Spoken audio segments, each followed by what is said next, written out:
talents, your true pleasures and passions, that somehow they contradict with you serving God. Or maybe somehow they contradict with you being able to run a Jewish home and be completely 100% dedicated to your marriage. So this week's Parsha has a powerful insight for us. So Parshas Vayakhel. V'kol hanashim asher nasa libein otam b'hachmas tavu es ha'izi. All the women whose hearts uplifted them with wisdom spun the goat hair. So here we learn from Rashi that these women, basically they had this very, very unique, rare talent where they could actually take the hair from the goat while it was still on the goat, and they were spinning it and preparing it to donate it to the Mishkan, to this home for Hashem that we were building in the Midbar, in the desert.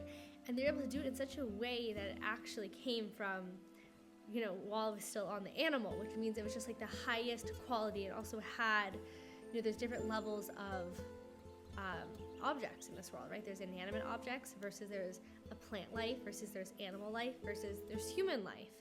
And so the fact that they were able to take directly from that level of animal life and give that directly to the Mishkan versus, for shearing the goat, which would be the normal way of doing things. And so we're learning that they had this very, very unique master weaving talent. And we know that they didn't need to do this. In order to donate something to the Mishkan, you could donate the raw materials. They didn't have her prepare it in such a way. And yet these women did, and they're greatly praised for it. And so we learn from this something about contributing to making Hashem's world a palace, a wedding hall, a place for us and Hashem to have this marriage together in this world, this godly revelation.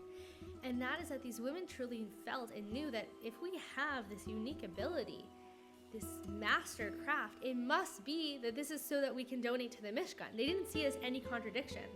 They weren't like, oh, maybe it's too much. Oh, maybe I'm being too much. Oh, maybe I should just be normal. Oh, maybe I shouldn't show off. This was a very masterful thing to be able to do. It's very impressive stuff. And they had no shame. They had no fear of arrogance. They had no inhibitions around this. They knew exactly the only reason Hashem gave me this incredible ability is because He wants me to have this unique role and desire and privilege and enjoyment in donating to the Mishkan. And so they did this wholeheartedly in a way of feeling good about their passion and about their ability. And I think this is such a powerful lesson for all Jewish women to be able to really say, wow, if we have, first of all, we all are creatives. We all have our way of connecting and giving to Hashem in a unique way.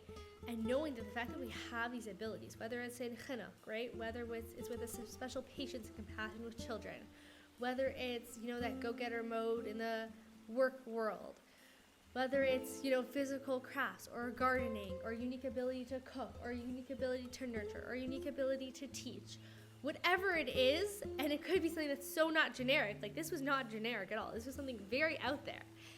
Whatever that is, knowing that Hashem gave us this to be able to really enjoy giving to Him in this world, to enjoy beautifying this world and making this world into a home for us and Hashem to be in together, and to go all in and to know that to be able to learn how to use our gifts within the realms of holiness, and not to be afraid of our gifts, but to know how to donate them to Hashem's Mishkan, to Hashem's home with full confidence.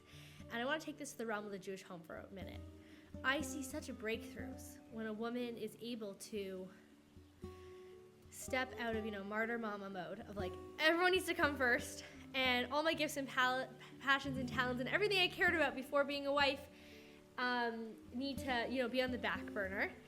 And she's able to actually trust that her talents and gifts and her passions are for a reason, and to enjoy them and to indulge in them and to take time for them. What ends up happening is that she's a happy wife, and therefore she gives that gift to her husband, and she inspires him with her excitement. For example, let's say a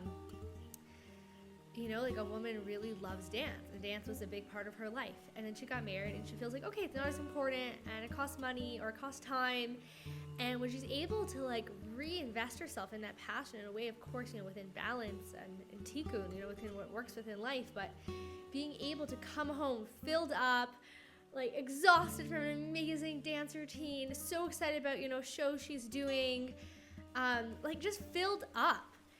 she's bringing such passion and energy, and you can just imagine how attractive that is and how that makes her husband want to spend time with her and want to connect, because she's in a place of feeling good about herself and feeling beautiful and feeling connected. And we do the things that that allow us to add beauty to the world, it makes us feel beautiful. And that is such a secret. That is such a secret in our marriages. And I just know for me that when I'm in this place of like, okay, I need to serve, and okay, my husband first, and oh, did you need anything? Versus like, I'm just like loving writing my books, and I'm in my world of passion and excitement and joy in writing. My husband's happy to like, heat up the soup, or, he's happy to like come into my world for a moment and help out and be involved in what I'm doing because it's exciting. And I think here is really, really, really the key. When I have my passions and my projects and my the gifts I want to share with the world, and I use them at my husband, God forbid, meaning I don't see them as part of the Mishkan. I see them as their own thing. I don't see them as part of building my Jewish home. I see them as their own thing. What ends up happening is that I don't invite my husband into them, meaning I don't share with him my excitement. I don't share with him what it gives me. I don't allow him to see, me all filled up, because maybe I feel guilty. Oh no, I didn't take care of this responsibility because I was so caught up in this excitement. Or I kind of feel like, it could be a level of resentment if, my time for my writing gets stepped on or isn't fully appreciated and honored. Like, there could kind of be this arrogance around it. And the humility is saying, this is for the Mishkan. I'm doing these things that I love because this is for my Jewish home. The best thing I could do for my marriage and for my home is to be in a place of passion and joy and excitement and contributing to Hashem's world.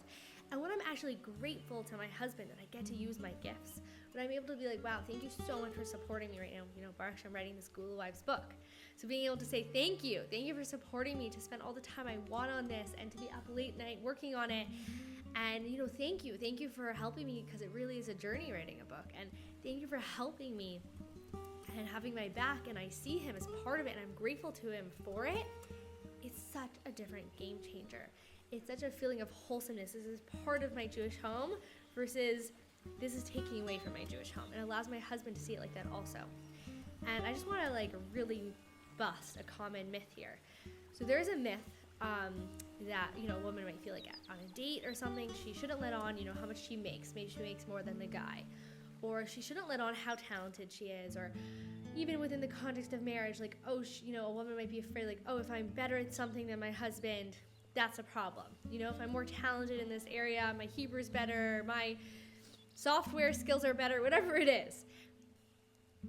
Most men, most of the time, according to Allison Armstrong's research, and just according to the truth of the amazing men we know in our lives, want us to shine. The men in our lives, our husbands, they want us to shine. They want us to glow. They want us to be everything we can be, and we only make them look good. It's only to their benefit, and it's only to their joy. The only problem is when I take my gifts and I use them against my husband, meaning I take that thing and I look down at him. Oh yeah, my foreign language skills are better, or my communication skills are better, or my artistic skills are better than, if it makes me go up high and I look down at him, that's when there's a conflict, right? If I'm using those things against him or to distance myself from him, then yeah, of course it causes a conflict. But if I'm just allowing myself to be who I really am, being raised up higher from the blessings that Hashem gave me to use, and I'm able to respect my husband in that and really see him and really be grateful to who he is and how he allows me to express these things and how he supports me and encourages me. And I know, even just that belief system, if I know my husband wants me to shine, I know my husband wants me to use all my gifts and talents that Hashem gave me for our home and for the collective home of this world, I know that. Even just that, it allows us to be raised up through those gifts together. And so the only reason we should ever be afraid of shining too bright is if we're using that light, God forbid, against our husbands or to see them in a negative space. And really just being able to make sure, when it feels like a contribution to the Mishkan, when I feel like I'm using everything I have to give to my Jewish home, to give to the world, it feels humble and it feels holy and it feels good, and it allows me to connect with other people, especially my husband. And being able to always just check and make sure that we're in that place of no guilt and no shame, and owning the balance that it takes to bring our gifts, but to be able to do it like it says, that these women whose hearts were uplifted, allow these blessings that Hashem gave you to uplift your heart and allow that to be a gift of who you are that you get to give to your husband, just the gift of who you are and the fact that you're shining your light. Thank you, and good Shabbos.